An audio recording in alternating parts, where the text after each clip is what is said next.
To move to the UK, you must provide a proof of English language proficiency by taking an English test.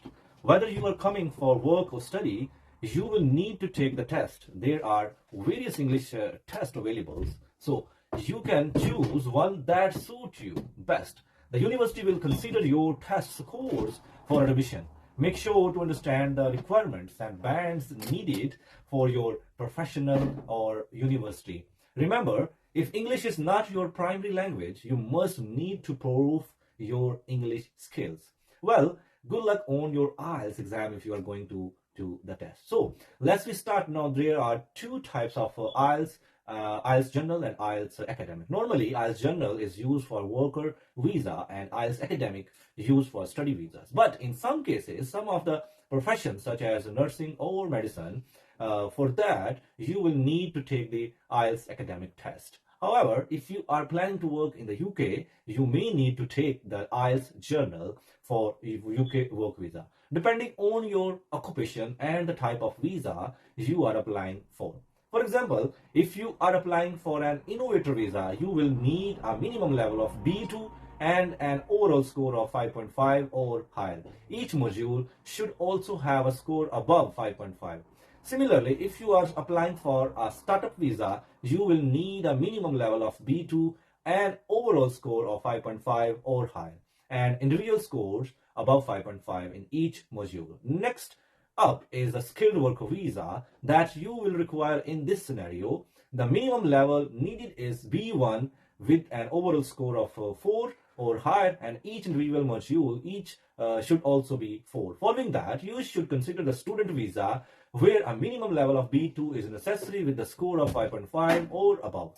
Each module should have an individual score of at least 5.5. It is a basic requirement for the UK student visa at the university. The IELTS score for UK universities varies depending on the courses. For instance, if you wish to apply to the University of Oxford, you will need an overall 7.5 score and at least 7 in each module. Similarly, if the University of Cambridge, an overall score 7.5 is required with a specific score in speaking, writing, and reading. If you are a support person, family route, visa, settlement, and citizenship are option to consider. Additionally, if you need to apply for any other visa in English, an English test will be necessary.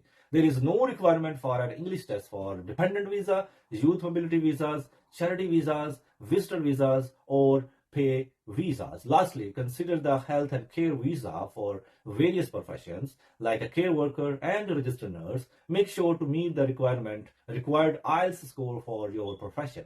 If you want to achieve a higher score on IELTS UKVI or IELTS, there are a few things to keep in mind. Firstly, if you are planning to study or work in UK, you need to take the IELTS UKVI. The simple IELTS is not valid for immigration purposes in the UK anymore. Now, let's talk about the difference in both type of IELTS. The content of the normal IELTS and IELTS UKVI is not significantly different. The main distinction lies in the location where the exams are conducted.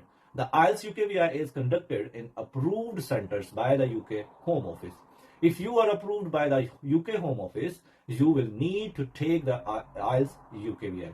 The regular IELTS, normal IELTS, is not eligible for immigration purposes. So it's important to keep this in mind. If you are planning to come to the UK for work or study, you need to keep in mind these things. I hope this information helps you in your IELTS journey, and good luck with your preparations, and see you in the next.